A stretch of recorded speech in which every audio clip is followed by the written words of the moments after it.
Class में आपका स्वागत है। पिछली वीडियो में हमने पढ़ा था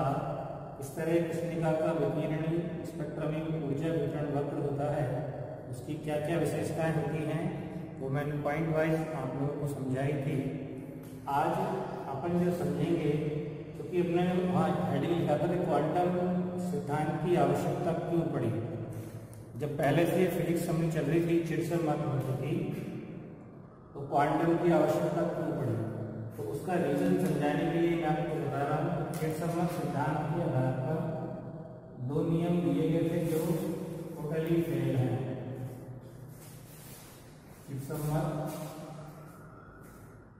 सिद्धांत के आधार पर दिए गए नियम यानी कृष्णिका विकिरण को समझाने के लिए कृष्णिका का जो विकिरणी ऊर्जा स्पेक्ट्रम वक्र हमने बनाया था और उसकी कुछ विशेषताएं मैंने आप लोगों को समझाई थी वीडियो में ग्राफ बनाकर पिछली वीडियो में। तो उसमें जो विशेषताएं उसकी प्राप्त हुई उनको एक्सप्लेन करने के लिए, समझाने के लिए, रीजन बताने के लिए कि ये वक्र इस तरह का क्यों आया, तो चिरसम्मत सिद्धांत पर दो नियम दिए गए हैं। पहला है बीम का विकिरण नियम, कृष्णिका के लिए है बानवी, इसलिए इसको क्या बोल रहे हैं, बीम का विकिरण नियम। कृष्णिका से उत्सर्जित विकिरणों के लिए है, उसके स्पेक्ट्रमी वक्र को एक्सप्लेन करने के लिए है। तो बीम साइंटिस्ट का नाम है जिन्होंने ये नियम दिया था। तो बीम के नियम के अनुसार तरंगदैर्घ्य परास का मतलब समझते हुए निश्चित तरंगदैर्घ्य की रेंज में तरंगदैर्घ्य परास लैम्डा एवं लैम्डा प्लस डी लैम्डा के मध्य ऊर्जा घनत्व, इसका सूत्र यह है कि लैम्डा डी लैम्डा बराबर ए कोई कांस्टेंट है अपॉन लैम्डा की घात 5 ई की घात minus A upon lambda T D lambda. Small A और कैपिटल ए कांस्टेंट है यहाँ पर, यहाँ स्मॉल ए और कैपिटल ए क्या है, ये ताप, टी ताप है कृष्णिका का, लैम्डा तरंगदैर्घ्य है, ये इसको ऐसे भी लिख सकते हैं, ये लैम्डा की घात -5 और इसको फलन ऑफ लैम्डा टी लिख सकते हैं, ई की घात माइनस स्मॉल ए अपॉन लैम्डा टी को क्या लिख सकते हैं, फलन ऑफ लैम्डा टी। अब ये जो फॉर्मूला दिया गया है किस नियम के अकॉर्डिंग दिया गया है, बीम के नियम के अनुसार। इसके अनुसार है ये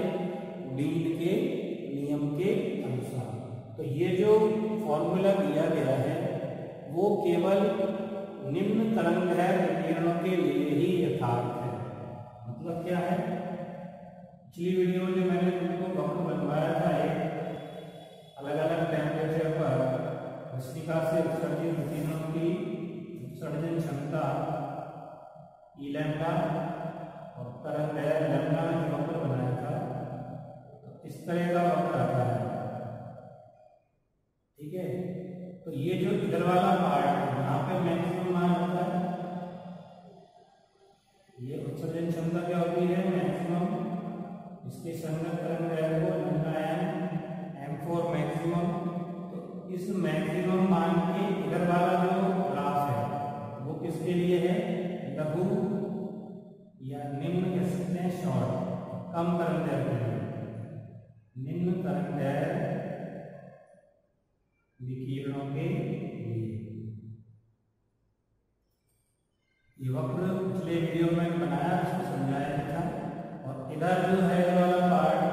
वो दीर्घ या उच्च कह सकते हैं, उच्च तरंगदैर्घ्य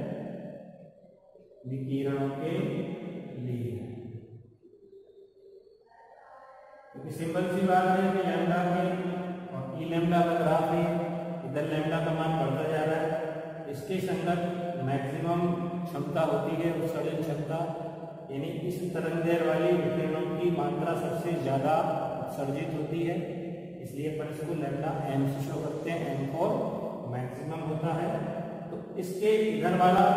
लघु क्योंकि कम तरंगदैर्घ्य है, उसके बाद तरंगदैर्घ्य बढ़ती जा रही है, तो ये दीर्घ तरंगदैर्घ्य वाला वक्र हो गया। तो जो बीम का नियम हम लिख रहे हैं, इसके अकॉर्डिंग ये सूत्र ऊर्जा घनत्व का दिया गया है, वो केवल लघु तरंगदैर्घ्य विकिरणों के लिए यथार्थ है, यानी इधर वाले के लिए यथार्थ है, जबकि इधर वाला जो वक्र है इसको अपन डॉट डॉट से दिखाते हैं। इधर वाला जो वक्र है उसके लिए वैलिड नहीं है, यानी कि जो बीम का नियम जो बीम कह रहा है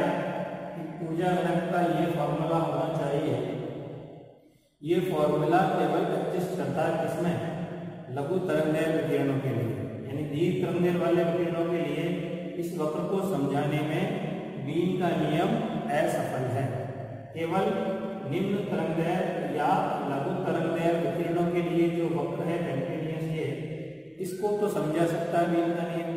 लेकिन इसके आगे जो दीर्घ तरंगदैर्घ्य विकिरण है उसको नहीं समझा सकता। अब इसके बाद दूसरा जो नियम दिया गया है वो है रेले जीन्स का नियम। कौन सा नियम है? रेले जीन्स, किसी साइंटिस्ट के नाम है, रेले जीन्स का विकिरण नियम। ठीक है, इसके अकॉर्डिंग क्या हुआ, इसने मैक्सवेल बोल्ट्जमान सांख्यिकी जो हमने सेकेंड ईयर में पढ़ी है, मैक्सवेल बोल्ट्जमान सांख्यिकी पढ़ी है सेकेंड ईयर में, तो मैक्सवेल बोल्ट्जमान सांख्यिकी का अध्ययन करते हुए उसके आधार पर उसको बेस मानते हुए कंपन विधाओं की संख्या और ऊर्जा घनत्व के सूत्र ज्ञात किए। तो तरंगदैर्घ्य ह्रास रेले जीन्स के अकॉर्डिंग बता रहे हैं, तरंगदैर्घ्य ह्रास लैम्डा एवं लैम्डा प्लस डी लैम्डा के मध्य कंपन विधाओं की संख्या, कंपन विधाओं की संख्या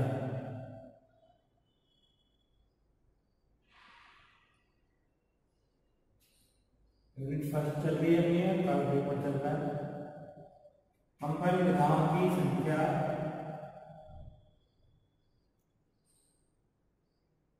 इसको हम एन लैम्डा डी लैम्डा से लिख सकते हैं। एन लैम्डा डी लैम्डा बराबर सूत्र होगा इसका 8 pi upon lambda 4 D lambda. इस फॉर्मूले से कंपन विधाओं की संख्या ज्ञात कर सकते हैं। कंपन इसलिए कि जो विकिरणों को उत्सर्जन होता है वो सरल आवर्ती वॉल्यूम के रूप में होता है, तो कंपन विधाओं की संख्या इस फॉर्मूले से होती है। तो ऊर्जा घनत्व का सूत्र क्या लिखेंगे, इस परास में ऊर्जा घनत्व ई लैम्डा डी लैम्डा बराबर, क्योंकि एक कंपन विधा की संगत ऊर्जा होती है kT, तो इसको काई से गुणा कर देंगे kT से। कंपन विधाओं की संख्या ये है, एक कंपन विधा की संगत ऊर्जा होती है kT, तो इतनी कंपन विधाओं की संगत ऊर्जा क्या हो गई, n lambda D lambda kT। यहाँ से ऊर्जा घनत्व ई लैम्डा डी लैम्डा बराबर क्या हो गया, n लैम्डा डी लैम्डा का मान ये लिख दिया 8 pi upon lambda 4 into kT और डी लैम्डा। ये फार्मूला हो गया। ये तो था किसके अकॉर्डिंग, बीम के अकॉर्डिंग, और ये किसके अकॉर्डिंग चल रहा है, रेले जीन्स के अकॉर्डिंग। इसको हम आवृत्ति के रूप में भी लिख सकते हैं, क्योंकि C बराबर होता है न्यू लैम्डा, आवृत्ति और तरंग रिलेशन होता है C बराबर न्यू लैम्डा, और लैम्डा के लिए कह सकते हैं C अपॉन न्यू। तो जो नया सूत्र हो गया इसको डी लैम्डा लिखेंगे इसकी जगह, डी लैम्डा का मतलब इसका अवकलन करो तो C तो कांस्टेंट है और 1 अपॉन न्यू का क्या हो गया अवकलन, -1 upon nu square. 1 upon x का होता है, x को ऊपर ले जाते हैं फिर -1 -1 -1 होता है, तो -1 अपॉन न्यू स्क्वायर और न्यू का हो गया डी। ये दोनों मान ध्यान रखने, आवृत्ति परास में ऊर्जा घनत्व आ जाएगा, आवृत्ति परास, जैसे यहाँ पे तरंगदैर्घ्य परास का लिखा हमने ये लैम्डा और लैम्डा प्लस डी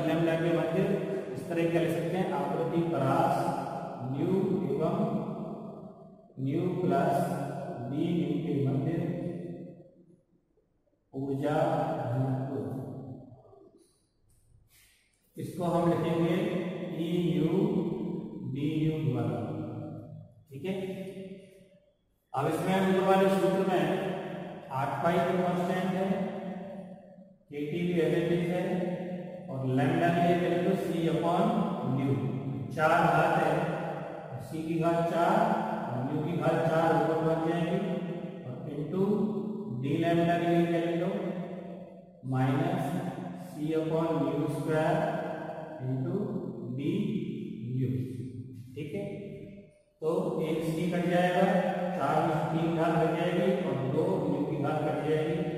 तो क्या मान आया ई न्यू डी न्यू बराबर,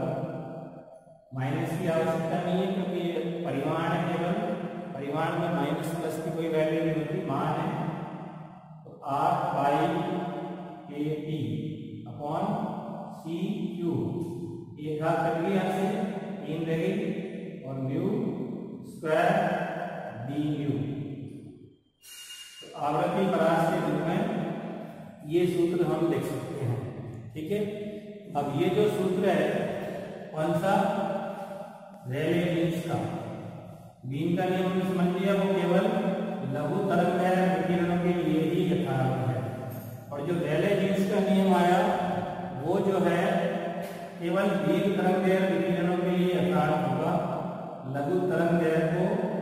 नहीं समझा सकता। यानी जो वक्र अपन बनाते हैं ई लैम्डा और लैम्डा में कृष्णिका से उत्सर्जित विकिरणों के लिए या मैक्सिमम मान के सिंगल तरंग होती है लैम्डा एम, और ये विकिरणों की मात्रा को हम ई लैम्डा एम से शो करते हैं। तो इधर वाला जो वक्र है वो किसके लिए है, लघु या निम्न तरंग विकिरणों के लिए। इन लघु के लिए ये एग्जिस्ट नहीं करता। रेले जीन्स का जो नियम है वो दीर्घ तरंग विकिरणों के लिए वैध है। ये वक्र किसके लिए है, दीर्घ तरंग विकिरणों के लिए। ठीक है, तो यानी कि इसको हम डॉट डॉट से दिखा सकते हैं क्योंकि लघु तरंग विकिरणों के लिए यथार्थ नहीं है, केवल इसके लिए वैलिड है। दीर्घ तरंग विकिरणों के लिए ये जो रेले जीन्स का नियम हमने ज्ञान किया है, इस सूत्र जो निकाला है, चाहे लैम्डा के रूप में देखो चाहे आवृत्ति न्यू के रूप में देखो, तो ये जो फॉर्मूला है वो दीर्घ तरंग विकिरणों के लिए एग्जिस्ट करता है, लेकिन निम्न या लघु तरंग विकिरणों के लिए एग्जिस्ट नहीं करता, वैध नहीं है। यानी कि ये दोनों जो नियम अपन ने लिखे हैं, शॉर्ट में बात करें तो दोनों जो नियम अपन ने लिखे हैं उनमें से एक जो बीम का नियम है वो दीर्घ तरंग विकिरणों के लिए असफल है, केवल लघु तरंग विकिरणों को समझा सकता है, उसके विकिरणों के स्पेक्ट्रमी वक्र को समझा सकता है। और जो रेले जीन्स का नियम है वो दीर्घ तरंग विकिरणों के लिए यथार्थ है, यानी इन विकिरणों के का किस तरह से परिवर्तन हो रहा है, स्पेक्ट्रम किस तरह से परिवर्तित हो रहा है, शब्द कैसे आया है, उसकी तो व्याख्या कर सकता है, लेकिन लघु तरंग विकिरणों के लिए यथार्थ नहीं है। तो इसका मतलब क्या निकला कि दो नियम हमें अलग अलग हाफ पार्ट के लिए फॉलो करने पड़ेंगे। पहले हाफ पार्ट के लिए विकिरण नियम और अगले हाफ पार्ट के लिए रेले जीन्स का नियम, यानी एक ही स्पेक्ट्रमी विकिरण वक्र को समझाने के लिए कृष्णिका एक ही है, उससे उत्सर्जन जो हो रहा है तरंग विकिरण लैम्डा एक ही परास के लिए है, लैम्डा और लैम्डा प्लस ए लैम्डा के लिए, लेकिन उसको समझाने में दो नियम काम कर रहे हैं, तो इसलिए चिरसम्मत सिद्धांत यहाँ पर कंप्लीट नहीं है। इसीलिए हमें किसका आविष्कार करना पड़ा है, क्वांटम थ्योरी का। ठीक है, क्योंकि चिरसम्मत थ्योरी जो है, क्लासिकल थ्योरी जो है, वो कृष्णिका से उत्सर्जित विकिरणों के स्पेक्ट्रमी ऊर्जा वितरण वक्र को समझाने में असफल है, क्योंकि दो दो नियम, दो दो सूत्र, दो दो फॉर्मूले एक ही चीज को एक्सप्लेन करने के लिए दो दो फॉर्मूले इस्तेमाल नहीं कर सकते कि आधे को तो कोई और करेगा, आधे को कोई और करेगा। ऐसा थोड़ी होता है। तो किसी चीज को अब जैसे ये थोड़ी है कि पढ़ाने में आया मान लो तो किसी डेरिवेशन का आधा भाग में समझा गया और अगला आधा भाग समझाने के लिए कोई दूसरा टीचर आएगा, ऐसे थोड़ी चलेगा। एक ही पीरियड में एक ही चैप्टर एक ही टॉपिक को समझाने के लिए आधे आधे भाग के लिए दो टीचर उपलब्ध कराए जाए, संभव नहीं है। नहीं है ऐसे ही इसमें हो रहा है कि दो अलग अलग पार्ट को एक्सप्लेन करने के लिए दो नियम दिए गए, एक बीन का नियम, एक रेले जीन्स का नियम। हाफ पार्ट के लिए बीन वैलिड है, अगले हाफ पार्ट के लिए रेले जीन्स वैलिड है। इसी को हम कहते हैं चिरसम्मत सिद्धांत की विफलता। चिरसम्मत सिद्धांत की विफलता या असफलता कह सकते हैं। इसको हम परावैंगी आपदा भी कहते हैं। परावैंगी आपदा, आपदा का मतलब समस्या है, विफलता भी समस्या ही होती है। तो ये क्वेश्चन अगर एग्जाम में पूछा जाए कि चिरसम्मत सिद्धांत की विफलता क्या है या इस तरह पूछ ले कि परावैंगी आपदा क्या है, तो इस पूरे को अपन शॉर्ट में लाइनों में 2-3 लाइनों में लिख सकते हैं। क्या लिखेंगे कि कृष्णिका से उत्सर्जित विकिरणों के स्पेक्ट्रमी वितरण वक्र को एक्सप्लेन करने में, समझाने में दो जो नियम दिए गए हैं उनमें से निम्न तरंगदैर्घ्य विकिरणों को समझाने के लिए बीन का नियम वैलिड है, जबकि रेले जीन्स का नियम असफल है, फेल है। इसी तरह से दीर्घ तरंगदैर्घ्य विकिरणों के स्पेक्ट्रम को समझाने में रेले जीन्स का नियम काम आता है, जबकि बीन का नियम असफल है। यानी बात हुई शॉर्ट में जो मैं कह रहा हूं, पहले हाफ पार्ट के लिए एक और दूसरे हाफ पार्ट के लिए दूसरा नियम, तो एक ही वक्र के लिए दो दो नियम काम करें तो ये एक समस्या है, आपदा है, जिसको हम कहते हैं परावैंगनी आपदा, या यही क्या है, चिरसम्मत सिद्धांत की विफलता है। तो जब चिरसम्मत सिद्धांत विफल हो गया हमारा, तो अब उस कृष्णिका के स्पेक्ट्रमी वितरण वक्र को समझाने के लिए जो सिद्धांत नया डेवलप किया गया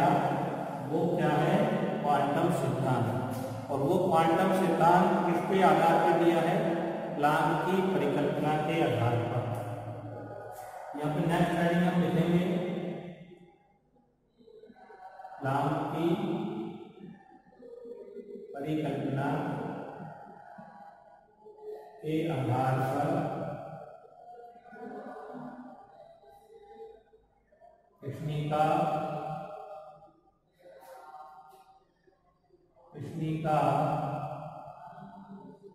ऊर्जा वितरण नियम। प्लांक की परिकल्पना के आधार पर कृष्णिका ऊर्जा वितरण नियम, यानी एक नया नियम बनाएंगे हम, क्योंकि जो नियम अभी अपन ने चिरसम्मत भौतिकी के आधार पर या चिरसम्मत सिद्धांत के आधार पर जो दिए दो नियम, वो दोनों नियम ऐसा नहीं कह रहे कि हम गलत हैं, लेकिन एक ही स्पेक्ट्रम को समझाने के लिए दो दो नियम हम काम में नहीं ले सकते। तो प्लांक की थ्योरी का यूज करके, प्लांक की परिकल्पना को आधार मानकर हम एक ऐसा नियम बनाएंगे जो, या एक ऐसा नियम देंगे जो निम्न तरंगदैर्घ्य विकिरणों के लिए भी वैलिड हो और उच्च तरंगदैर्घ्य विकिरणों के लिए भी वैलिड हो। अगर ऐसा हुआ तो वो नियम क्या कहलाएगा, दोबारा कृष्णिका ऊर्जा वितरण नियम। सबसे पहले ये समझो प्लांक की थ्योरी क्या है, प्लांक का सिद्धांत क्या है। तो पहले भी मैंने एक बार बताया था प्लांक का तुम्हें। प्लांक के अकॉर्डिंग कृष्णिका से उत्सर्जित, कृष्णिका जो काली वस्तु है जो निम्न ताप पर ऊष्मा एब्जॉर्ब करती है, उच्च ताप पर विकिरणों के रूप में ऊर्जा उत्सर्जित करती है, उससे उत्सर्जित विकिरणें जो होती हैं या ऊर्जा जो होती है, विकिरण मतलब क्या है, ऊर्जा ही विद्युत चुंबकीय तरंगें होती हैं विकिरण, वो ऊर्जा ही है। तो ऊर्जा का जो उत्सर्जन होता है वो hν के पूर्ण गुणज के रूप में होता है। hν के पूर्ण गुणज के रूप में E जो ऊर्जा होती है वो hν के पूर्ण गुणज के रूप में। एक ऊर्जा का जो मान है उसको हम फोटोन कहते हैं, यानी फोटोन की ऊर्जा है ये hν ऊर्जा पैकेट है, उसी को फोटोन कहते हैं। उसके पूर्ण गुणज के रूप में ही ऊर्जा का क्या होता है, उत्सर्जन होता है। ये प्लांक की थ्योरी है इसके अकॉर्डिंग, यानी कि प्रत्येक फोटोन जो है वो एक दौलित्र की तरह कार्य करता है। दौलित्र पढ़ा है, दोलन करता है, सरलावर्ती दोलन। तो यहाँ पे फोटोन को भी या फोटोन की ऊर्जा को क्या माना जाए कि दौलित्र की ऊर्जा के रूप में, यानी जो ऊर्जाएं होंगी अगर उत्सर्जन नहीं हो रहा तो ऊर्जा जीरो। एक फोटोन निकल रहा है hν, दो निकल रहा है 2hν, तीन निकल रहा है 3hν, चार निकल रहा है 4hν, डॉट डॉट nhν, यानी कि n फोटोनों का उत्सर्जन हो रहा है तो nhν ऊर्जा हो सकती है। तो ये प्लांक की क्वांटम थ्योरी है कि कृष्णिका जो उच्च ताप पर विकिरणों का उत्सर्जन करती है, विद्युत चुंबकीय तरंगों के रूप में ऊर्जा उत्सर्जित करती है, वो ऊर्जा कंटिन्यूस ना निकलकर एक निश्चित मान जिसको हम कहते हैं फोटोन के पूर्ण गुणज के रूप में उत्सर्जित होती है। यानी कि प्रत्येक फोटोन एक स्वतंत्र दौलित्र की तरह कार्य करता है, इसकी ऊर्जा ये हो सकती है nhν के रूप में। अब अपने को ये जो नियम या सूत्र जो ऊर्जा घनत्व का हम याद करेंगे, इससे पहले हमने जो ऊर्जा घनत्व निकाला d का, वो बील और रेले जीन्स नियम के आधार पर निकाला, लेकिन उनमें समस्या है कि एक आधे के लिए और अगला आधे के लिए काम करता है। अब अपन एक ऐसा d का फॉर्मूला निकालेंगे जो दोनों हाफ के लिए काम करे, मतलब लघु तरंगदैर्घ्य विकिरणों के लिए भी काम करे और दीर्घ तरंगदैर्घ्य विकिरणों के लिए भी काम करे। इसमें सबसे पहले अपन निकालेंगे दोलक की माध्य ऊर्जा। दोलक या दोलित्र एक ही बात है, दोलकों की माध्य ऊर्जा ये हम ज्ञान करेंगे, ठीक है। तो सबसे पहले तो क्या निकालेंगे, इसमें इस दोलक जो होता है उसके कंपन विधाओं की संख्या होती है, उसके आधार पर अपन nhν ऊर्जा है। यहाँ दोलित्रों की ऊर्जा कितनी है, 1hν, 2, 3, 4, 5 डॉट डॉट nhν। तो nhν की जो ऊर्जा आएगी दोलित्र की वो कितनी आएगी, En बराबर अपन लिख सकते हैं, ठीक है। En बराबर क्या लिखेंगे, e की घात माइनस nhν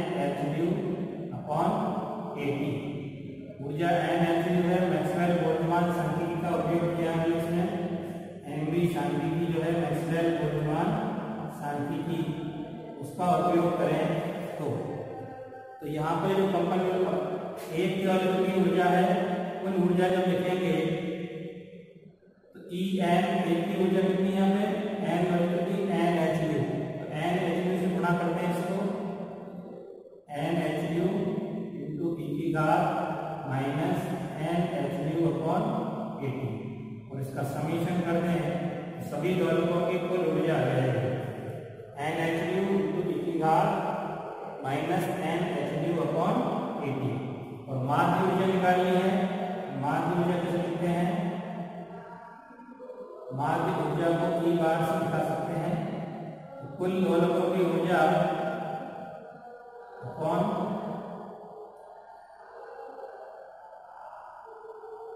दोलकों की संख्या, कुल दोलकों की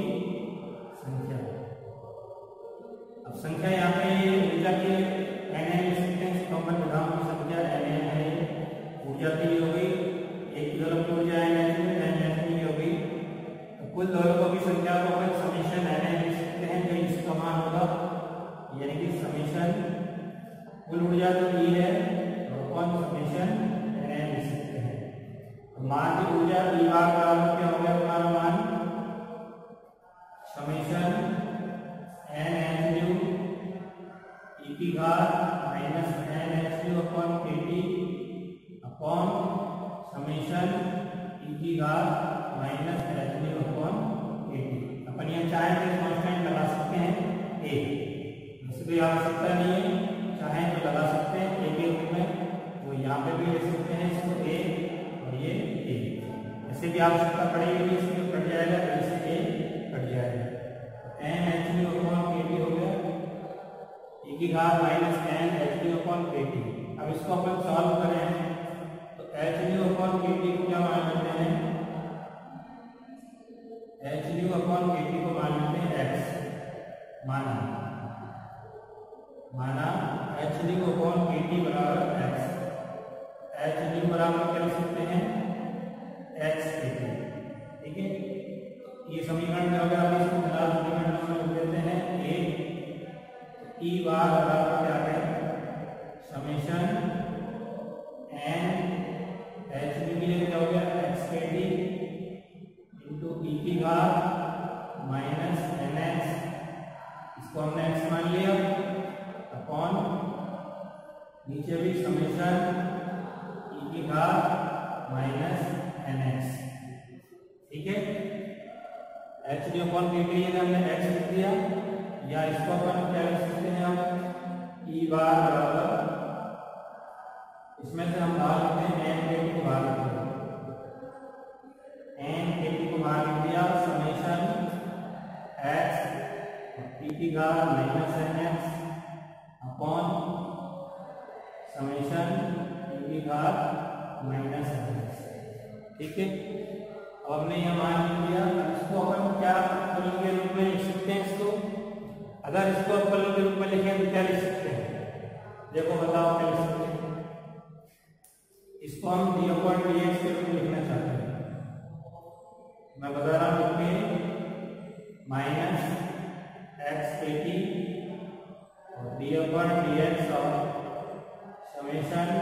टी की घात माइनस एन एक्स और बटे में ये एज इट इज रहेगा, इसको मैंने फलन के रूप में लिखा है, इसको करके देख लो, सॉल्व अलग से बताता हूं। अगर D upon d x summation T की घात माइनस एन एक्स को सॉल्व करते हैं तो टी की घात माइनस एन एक्स का फलन क्या होता है, टी की घात माइनस एन एक्स ही होता है, और एक्स के सापेक्ष करेंगे तो माइनस एन एक्स क्या आ जाएगा माइनस एन, माइनस मैंने यहाँ लगा दिया, और एन इंटू टी की घात माइनस एन एक्स, यह देखो एन इंटू टी की घात माइनस एन एक्स, ये आ रहा है इसमें माइनस, तो मैंने ये पहुंचा दिया एज इट इज, और एन इंटू टी की घात माइनस एन एक्स की जगह आ गया तो लिख दिया एक्स एज इट इज एरा के टी एरा, एन इंटू टी की घात माइनस एन एक्स की जगह d upon d x of summation T की घात माइनस एन एक्स, और बटे में क्या है समेशन टी की घात माइनस एन एक्स। अभी इसको अपन समीकरण नंबर लिख देते हैं 2, और आगे सबसे पहले अपन हल करेंगे क्या, टी की घात माइनस एन एक्स को सॉल्व करते हैं, इसको सॉल्व करें टी की घात माइनस एन एक्स का समेशन निकालते हैं, इसको अपन सॉल्व करेंगे, देखिए समेशन टी की घात माइनस एन एक्स, एन का मान कहां से कहां तक है 0 1 2 3 डॉट, ठीक है। अब एन की जगह अगर 0 लिखते हैं, टी की घात 0 का मान क्या आता है 1, समेशन में मतलब योग होगा सबका, एन की जगह मान लिखते जाओ 1 2 3, 1 लिखा टी की घात माइनस एक्स हो गया, 2 लिखा टी की घात माइनस 2 एक्स हो गया, 3 लिखा टी की घात माइनस 3 एक्स हो गया, प्लस डॉट डॉट। अब ये कौन सी श्रेणी है, देखो गुणोत्तर श्रेणी है कि नहीं है, जीपी कौन सी श्रेणी है, और गुणोत्तर श्रेणी का योग क्या आता है a अपॉन 1 माइनस आर, ये फॉर्मूला है कि नहीं, a का मतलब प्रथम पद क्या है 1 अपॉन 1 माइनस आर का मतलब सार अनुपात होता है, इसका अनुपात क्या है e की घात माइनस एक्स, इसका भी वही है e की घात माइनस एक्स, तो समेशन ऑफ e की घात माइनस एन एक्स की जगह क्या आ गया मान 1 अपॉन 1 माइनस e की घात माइनस एक्स, इसको हमने लिया समीकरण नंबर 3। अब 3 को मान 2 में रख दो, समीकरण 3 से मान समीकरण 2 में रखने पर, ठीक है। ई बार बराबर क्या हो गया, माइनस एक्स के टी एज इट इज और डी अपॉन डी एक्स और समेशन ऑफ ई की घात माइनस एन एक्स का मान क्या गया, 1 अपॉन 1 माइनस ई की घात माइनस एक्स रख दिया और अपॉन समेशन की जगह यहाँ पे भी 1 अपॉन 1 माइनस ई की घात माइनस एक्स। अब इसको सॉल्व करो, तो सॉल्व करते हैं इसको, तो क्या आता है, ई बार बराबर माइनस एक्स के टी एज इट इज, ठीक है। इसका अवकलन करेंगे, जब 1 अपॉन एक्स का अवकलन करते हैं तो क्या आता है, माइनस 1 अपॉन एक्स स्क्वायर। इसका क्या आएगा, माइनस 1 अपॉन एक्स की जगह ये पूरा मान है, इसका स्क्वायर आ जाएगा 1 माइनस ई की घात माइनस एक्स का स्क्वायर हो गया। ये तो हो गया 1 अपॉन एक्स का। अब इसके बाद इसका करेंगे अलग से, माइनस ई की घात माइनस एक्स का, तो क्या आएगा, माइनस एन ई की घात माइनस एक्स का ई घात माइनस एक्स, ठीक है। और फिर माइनस एक्स का करेंगे जब क्या आएगा, माइनस का 1 हो जाएगा और अपॉन में 1 अपॉन 1 माइनस ई की घात minus X as it is. अब यहाँ देखिए माइनस और माइनस क्या हो गया, प्लस, और ये वाला माइनस और ये वाला माइनस भी क्या हो गया, प्लस, यानी टोटल मान के पास प्लस में बचा, ठीक है। तो क्या बचा हमारे पास, देखो एक्स के टी ये बचेगा इंटू ई की घात माइनस एक्स, ये बच गया। नीचे 1 माइनस ई की घात माइनस एक्स का स्क्वायर है और नीचे ये भी है, तो 2 घात ऊपर है नीचे 1 है, इसका मतलब नीचे वाली घात हमारी कट जाएगी, तो केवल क्या बचेगा, 1 माइनस ई की घात माइनस एक्स, ठीक है। ऊपर स्क्वायर है, 2 घात है, नीचे सिंगल घात है, 1 कट गई 1 बच गई। तो हमारे पास अब मान क्या बचा, एक्स के टी ई की घात minus x upon 1 minus E की घात माइनस एक्स। अभी जो माइनस वाली घात है इसको नीचे ले आओ, तो ई बार बराबर हो गया एक्स के टी अपॉन, इसको जब नीचे लाएंगे तो क्या हो जाएगी, प्लस की हो जाएगी बात,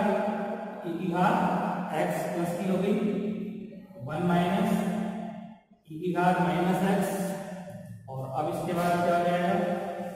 इस ई की घात एक्स को अंदर गुणा करोगे दोनों से, पहले एक से कराओ फिर इससे कराओ, तो क्या फॉर्मूला हो गया हमारे पास, ई बार बराबर एक्स के टी अपॉन ई की घात एक्स को अंदर गुणा कर दिया, ई की घात एक्स हो गया 1 से गुणा होने पर, और फिर माइनस ई की घात एक्स का ई की घात माइनस एक्स से गुणा करेंगे तो क्या हो जाएगा, प्लस माइनस 0 की घात 0 का मान क्या होता है, 1 होगी। अब एक्स के टी किसको माना था हमने, क्योंकि ऊपर देखो एक्स किसको माना हमने, H new upon K T, तो एक्स के लिए क्या लिख सकते हो, H new upon K T. ई बार बराबर क्या हो गया, एक्स की जगह क्या लिख लो, H new upon K T into के टी अपॉन, नीचे भी ई की घात क्या हुई, H new upon K T minus 1, या के टी से के टी कैंसिल हो गया, तो मार्क डॉलर की वजह क्या गई, एच न्यू अपॉन ई की घात H new upon K T minus 1, ये डॉलर की मार्क की वजह हो गई, ठीक है।